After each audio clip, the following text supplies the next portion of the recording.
Bienvenidos, bienvenidas. La docencia sí, parece que se ha hecho una insana costumbre, ¿no? Esto de estar permanentemente en pie de lucha por la dignidad, no solamente salarial, sino por un montón de reivindicaciones. Y esto me parece en el horizonte que tiene que ver con la carpa blanca, ¿no? Que nos recuerda, nos trae aquello que por ahí peinamos un poquito más de cana. Acá el amigo no la peina, pero me imagino que está consustanciado, que tiene que ver con la carpa blanca y con la lucha docente nuevamente en las calles y referenciándose desde ahí, ¿no? Sí, no la recuerdo a la carpa blanca, pero sí la recuerdan muchos docentes. Claro.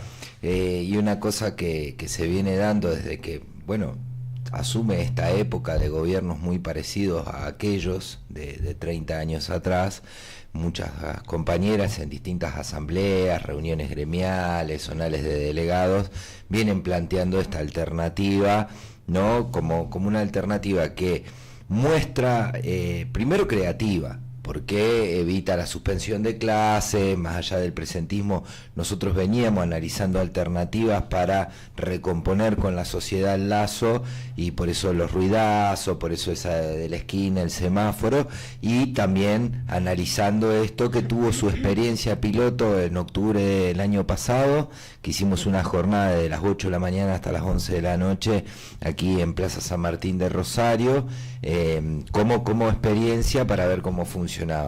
Y bueno, se imponía esto, las compañeras venían manifestándose en torno a reeditar la carpa blanca o volver a esa mística luchadora que nos había dado de alguna manera la piedra fundacional de muchas conquistas, porque esa carpa blanca trajo lo que hoy es una ley nacional de educación que este gobierno quiere derogar, trajo lo que era el financiamiento educativo, recuperó la paritaria nacional docente, trajo el incentivo docente que ya eliminó el gobierno de Milei. Digo, todo eso fue un puntal de una experiencia de lucha de los 90 y que nos trajo hoy a terminar resolviendo en asamblea por votación esta idea de continuar con una carpa que arranca mañana en Reconquista y que va a seguir hasta junio, y por supuesto va a tener su correlato, va a ir itinerando en este caso, claro, por la provincia de Santa Fe, y va a tener su correlato en la ciudad de Rosario en abril, de manera tal de que, bueno, invitamos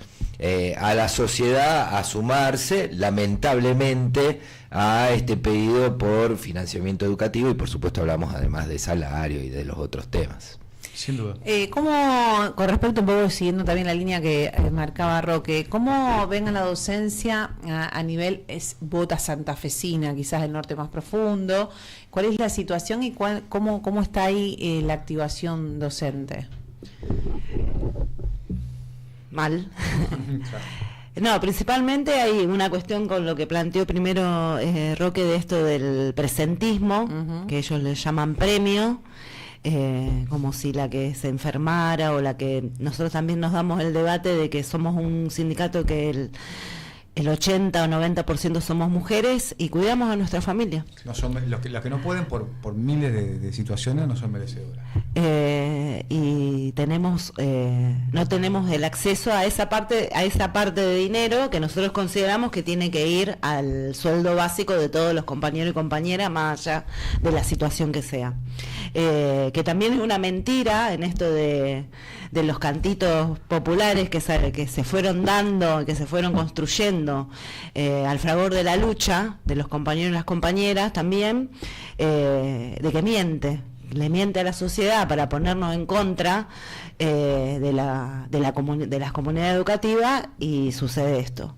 Y además, otra de las cuestiones que a nosotros nos preocupa mucho es la cuestión de los jubilados y las jubiladas, porque de verdad el retroceso en derechos de tener un salario digno es terrible, porque es mucho retroceso, un ataque contra los jubilados y las jubiladas de la provincia.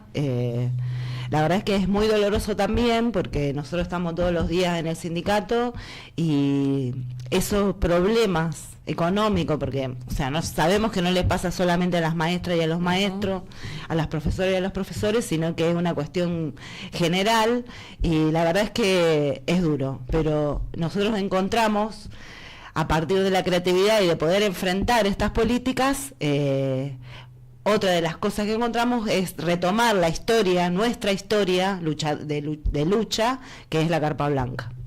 Bien, Violeta, preguntarte, si estamos en ese andarivel, da la impresión de que cuando uno habla de ajuste y habla de ataque permanente a la clase trabajadora, la referencia máxima es el gobierno nacional, pero claramente hay muchos gobiernos provinciales, este es uno, que le ha venido, digamos, como anillo al dedo, esta idea de ajustar más que nada al sector estatal, ¿no? Exactamente, y en realidad, bueno, yendo a la línea que planteaba Gaby, sabemos que esto y este ajuste no nos afecta solamente a los docentes como trabajadores y trabajadoras, y que además no solamente a nivel país, sino a nivel global también, ¿no? Claro. Esto de a dónde van las riquezas que producimos nosotros mismos con todos nuestros días de trabajo, porque no es verdad que no existen, no es verdad que no están, sino que, por supuesto, se acumulan en cada vez menos manos. Y eso hace que incluso el grado, digamos, de alienación en el que nos ponen, porque tenemos que trabajar 3 turnos, sacábamos el cálculo de un docente común, digamos, vive trabajando 12 horas, por lo menos, o en 3 turnos en la docencia, o trabajando de cualquier otra cosa para llegar a un salario básico de mantener a su familia. Entonces, esa alienación, los medios, un montón de cosas que tergiversan la realidad y nos terminan haciendo creer que somos los culpables del problema o que hay que ajustar porque se malgastó y el Estado y que nosotros en realidad no merecemos lo que en realidad nos corresponde, es lo que ahora también estamos revirtiendo, y eso es parte de, por ahí de alguna manera, los palos, los plafones sobre los cuales nos queremos sostener, porque venimos de retrocesos, pero empezamos a avanzar también en la reconstrucción de la lucha. Y nosotros en ese sentido es donde siempre nos paramos fuerte, digamos. Nosotros tenemos organización, ¿sí? No nos la destruyeron totalmente, tanto los docentes como un montón de otras organizaciones sociales, sindicatos, los jubilados y demás. Tenemos historia, como decían los compañeros y las compañeras, y tenemos mucho futuro por, digamos, de alguna manera reconstruir. Y en este último tiempo, justamente, del año pasado a incluso lo conversábamos en la calle justamente con la compañera, estamos teniendo cada vez más, si se quiere, legitimidad social también, con nuestros vecinos, con nuestros padres y demás, en las peleas que estamos dando. También somos de los privilegiados, entre comillas, que podemos seguir peleando y seguir teniendo trabajo. Entonces también lo tenemos en cuenta como responsabilidad. También como históricamente fue la lucha de los docentes, la Carpa Blanca, la Marcha Federal Blanca, un montón de procesos, bueno, la alianza entre el MTA y la CTA, el surgimiento de la CTA, como herramientas disruptivas que rompían con modelos, digamos, de, como diríamos, para no decirlo tan fuerte, digamos, pero dialoguistas o participacionistas, digamos, de modelos de ajuste en los gobiernos en aquel momento, si se quiere, en los 90, para no irnos tan lejos, como rompen ese esquema y plantean alternativas para adelante, alternativas disruptivas y alternativas, en definitiva, de avanzada, digamos. Uh-huh. Sobre esa base nos paramos y por eso también decimos, el gobierno hoy lo vemos más debilitado y vamos a seguir profundizando también las herramientas de pelea. Por eso la Carpa viene en ese sentido también, a recuperar la mística, a meterle creatividad a nuestra lucha, pero también a seguir aunándonos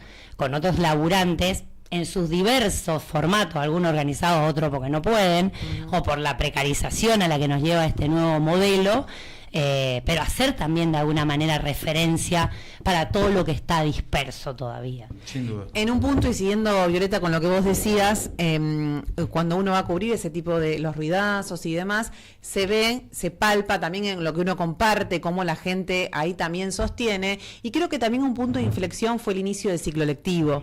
Este no fue un inicio de ciclo lectivo común y normal, ¿no? Donde la típica no empieza, paran, ¿por qué no empiezan, no van antes a discutir salario? Bueno, eso no se vio, se vieron aulas vacías, grupo de padres y padres poniéndose de acuerdo para no llevar los chicos a la escuela por una cuestión de apoyo al paro.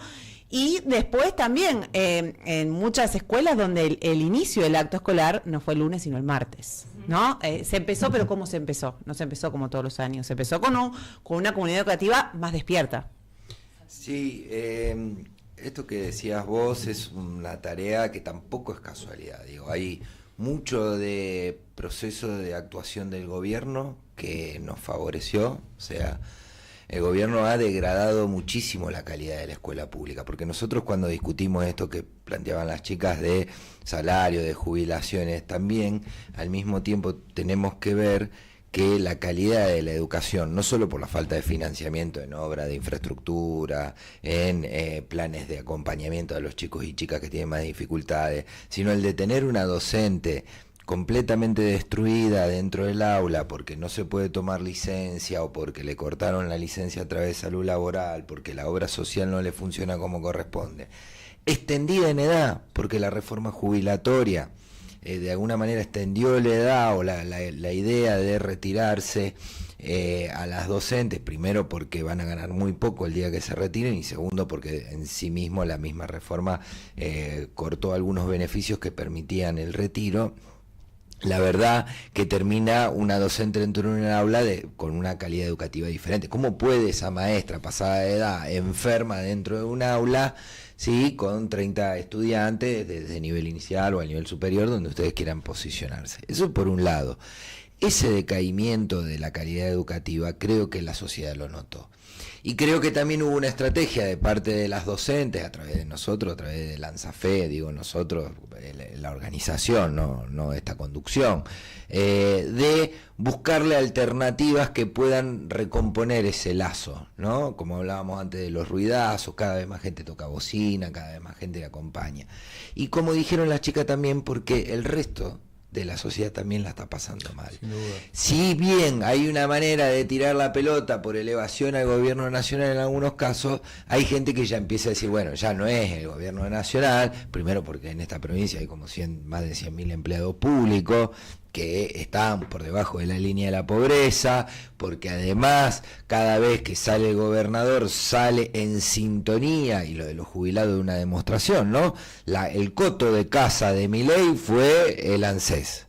Y ahora esta reforma laboral es tomar los fondos del ANSES para pagar las propias indemnizaciones. Claro. Y el coto de casa del gobierno provincial, antes que Milei modificara algo, es la reforma previsional, atacando a los jubilados y dejando esto que cuenta Gabriela de la situación de los jubilados. Por lo tanto, nosotros creemos que todo ese combo, toda esa receta que han puesto adentro de la olla ha terminado en este inicio de clase muy conflictivo, que se notó, que obligó a la patronal a salir en todos los medios durante 1, 2 o 3 semanas a decir que empezaban las clases. Nadie se le ocurre decir, o alguien se dio cuenta en el 2024, 2023, que un gobernador o un ministro dijera, el 2 de marzo empiezan a clases. Todo el mundo sabía cuándo empezaban las clases. ¿Por qué explica que empiezan el 2 de marzo? Porque no empezaron.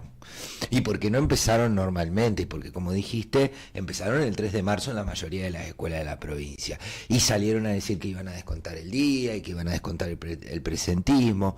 Hubo algo ahí de otros elementos que encendieron la chispa, y por supuesto creo que el propio gobierno provincial no se puede sostener durante tanto tiempo a la gente en la miseria, con todos los problemas que hay, por más que se quiera tapar a través de los medios todo. Y bueno, y ahí llegamos a esta situación de un inicio del ciclo electivo muy potente en cuanto a la lucha de las compañeras y compañeros, y muy conflictivo para con el gobierno, ¿no? Para la relación con el gobierno. Gabriela, ¿cómo se le contesta, digamos, a un ministro de Educación y a un gobernador que dicen que en Santa Fe se tiene el mejor salario del país, ¿no? Y se muestran recibos y bueno, después el número del recibo claramente puede ser, más allá de que se pueda incurrir en una falacia o no desde el Estado, materia de discusión, porque hoy la mayoría de los argentinos y argentinas estamos por debajo de la línea de pobreza, pero ¿cómo se le contesta a el argumento, ¿no?, de que la docencia santafesina, o que tenemos los docentes del país mejores pagos, ¿no? Primero que nada, me parece que lo contestamos en las calles y salió el grito unísono de que es un mentiroso. Y eso se fue calando. Al principio, yo creo que principalmente del año pasado, y bueno, y ahora se hace cada vez más insostenible entender, tratar de trasvasar el discurso del gobernador, digamos, básicamente, y del ministro, que aparte nos subestiman pedagógicamente, subestima nuestro trabajo y subestima la tarea que nosotras hacemos, vuelvo a repetir, como mujeres, pero además el trabajo pedagógico y el trabajo comunitario que hacemos y social. Y ante eso, nada más que la desilusión, muchas compañeras que acompañaron a este gobernador, con su voto, y la verdad es que hay mucha bronca. Especialmente porque, primero que nada, cerró la paritaria por decreto. Hace como que se sienta con nosotros para darnos la oferta, pero después no nos deja intervenir. Claro.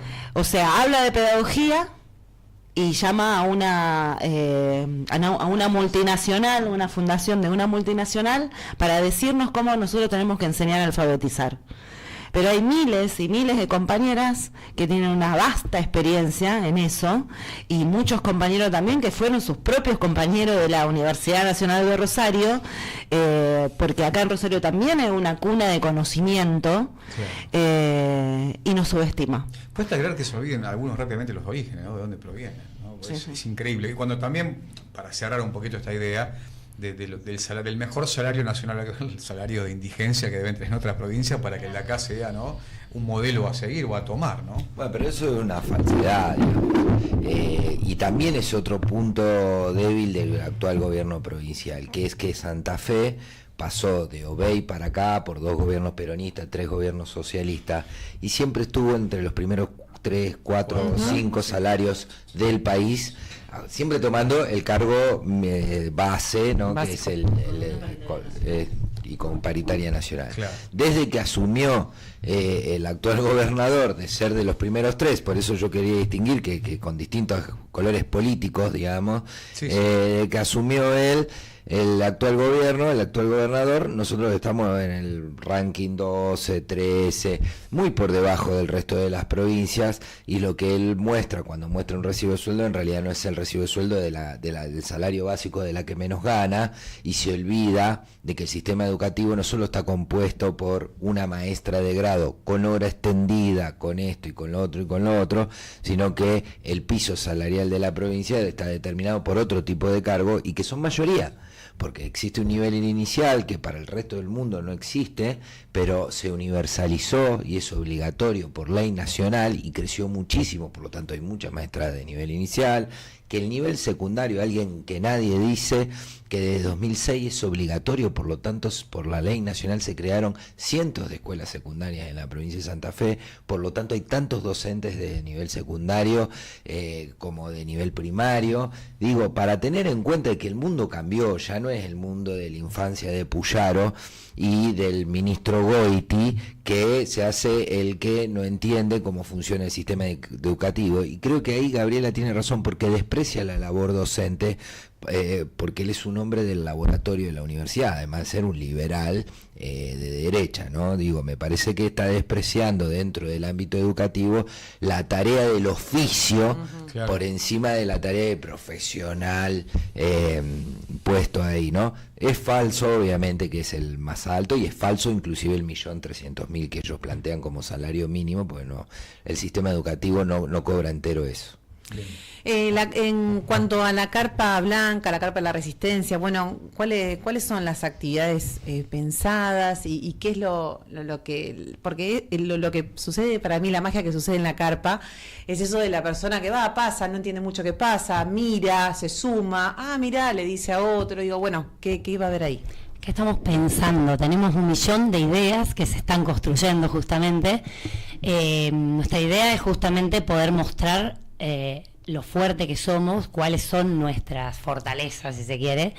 Un poco retomar, para retomar un poco la conversación anterior también, acá hay una disputa también de paradigma y de modelo de sociedad, o sea, no es que no sabe o que desprecia solamente al oficio o la labor docente, cree que no tiene que ser así, tiene que ser de otra manera, tiene que privatizarse, tiene que cada vez tender más a la mercantilización, y nosotros decimos todo lo contrario. Hasta desembocar a que vayan a laburar por vocación, sí, no esperen cobrar, ¿no? Exactamente, por un lado eso, y por otro justamente en realidad es dejar a la libre oferta y demanda también, y los vouchers, tiene que ver con un paradigma totalmente distinto, y la alfabetización también, no porque lo haga una empresa solamente, que en definitiva sabemos qué idea les persigue, sino porque en realidad está planteando que no crear y no formar sujetos críticos, creadores de su mundo, de su cultura, de su realidad, y mucho menos que luchen, por supuesto. Entonces la carpa, la intención es que además de poder estar con altos popes de la pedagogía, de la cultura y demás, fundamentalmente esté llena de lo que hacemos en la escuela todos los días. Lo que hace el nivel inicial, lo que hace el nivel técnico, otro gran tema que tiene que ver con, obviamente, un proyecto de país que pretende desmantelar la escuela técnica, claro, porque desmantela la industria. Entonces, un montón de cuestiones que van a tener que ver, y además con el abrazo, esto que vos decís, el encontrarnos, el pasar ahí, tomarnos unos mates, construir. Por eso también la invitación es a pensar qué podemos hacer esos 3 días. Estamos ahí en la construcción, que no sea una cosa armada, sí tiene una estructura, en definitiva ya lanza este viernes, como decía Roque, en el norte de la provincia, que recupere también la idiosincrasia de cada uno de nuestros territorios, y en el caso de Rosario, que recupere también la idiosincrasia nuestra, desde el último barrio, en el último rincón de la ciudad, hasta la zona céntrica, los profesorados, los centros de estudiantes, o sea, que todos tengamos participación y que las familias estén participando también. Sí, con un símbolo que es un símbolo contundente. Exactamente. No, la carpa blanca no es una cosa mágica. Es un símbolo contundente y un mensaje contundente. Claro. ¿No?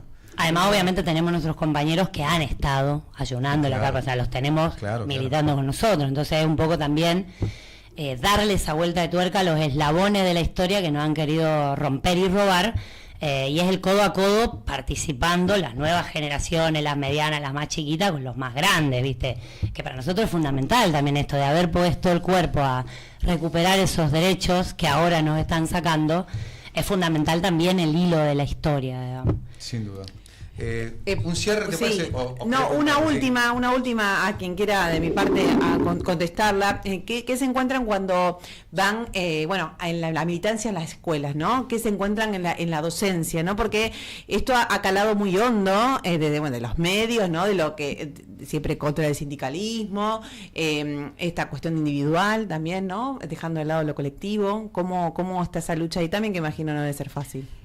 Cortito, después vamos. Me parece que hay una cultura que quiere, lo de la batalla cultural de Milei es en contra principalmente de las organizaciones, claro, y sindicales especialmente. Siempre hay en algún momento, cuando llega el desaliento, digamos, culpabilizar al sindicato de algunas cuestiones, pero me parece que en Puyaro nos dio una gran mano y las compañeras fueron acumulando un gran bronca, y la verdad es que me parece que va encontrando en el sindicato, en esto de que nosotros seguimos recorriendo las escuelas, de que empezamos a mover antes de que las compañeras entendieran que había que moverse, más allá de que no podíamos hacer paro. Y yo creo que hay una apuesta muy grande de todo el colectivo docente en esta carpa blanca que vamos a instalar dentro de poco en la Plaza San Martín. Bien. No, eso, un cierre de Violeta y de... Bueno, podría cerrarme en compañera. Yo creo que es fluctuante, ¿no? Hay cosas que son fluctuantes y hay cosas que son más de fondo. El ánimo de las compañeras, como dijo ella y como mirabas vos, planteabas vos, fue variando, no siempre fue el mismo. Primero arrancó en shock cuando el gobierno la atacó de frente diciendo que la maestra era vaga, que cuidaba a la suegra. Y se demostró en la elección del año pasado, ¿no? Se demostró, perdió estrepitosamente el gobierno provincial. Yo creo que, de a poquito tiene que ir creyendo uno que la cosa va a cambiar y que pelear es posible. Creo que hoy se mostró. Entonces va cambiando. Y hay cosas que son más de fondo, que creo que la sociedad argentina, incluidos los docentes, tienen un orgullo muy grande por la escuela pública, porque la escuela pública, a pesar de Milei, a pesar de la Rúa, a pesar de Menem, a pesar de quien ustedes quieran nombrar, siempre la escuela pública argentina fue de las mejores de Latinoamérica. No vamos a compararnos con Finlandia ni con nada, digo, en Latinoamérica, que son nuestros países hermanos, la escuela pública argentina siempre, así como su universidad, han sido motivo de orgullo. Y creo que todavía eso existe y late en la docente y late en la sociedad. Entonces, atacar de frente a la escuela va a ser un problema para el gobierno nacional y lo está haciendo actualmente para el gobierno provincial. Creo que los vientos van a cambiar. ¿Cuánto tiempo tardaremos en cambiar la lógica esta? No lo sabemos, pero creo que ya no es lo mismo que en los primeros meses del inicio. Lo último nada más en relación a eso es, hay esperanza, construimos esperanza, y en realidad también es darnos cuenta y confiar en nosotros mismos, o sea, para la pelea. Yo creo que eso hoy está revirtiéndose, va a ser siempre así, digamos, no podemos depender de que otros nos resuelvan los problemas, pero primero tenemos que creer que nosotros somos capaces de transformarlo. Entonces eso es un poco lo que también, poniendo en movimiento y luchando, están haciendo las maestras también, y están haciendo con sus comunidades, es creer en sí mismas y creer que van a pelear y poder ganar, digamos, ¿no? Claro. En esa estamos. Totalmente, totalmente. Bueno, muchas gracias. Roque, Gabriela, Violeta, gracias por la visita. La seguimos. Esto, uno dice recién empieza, empezó hace un montón, pero como que la tenemos que volver a empezar, ¿no? Gracias, compañeros. Bueno, gracias. Ya volvemos, dale. Dale, vamos a un cortecito.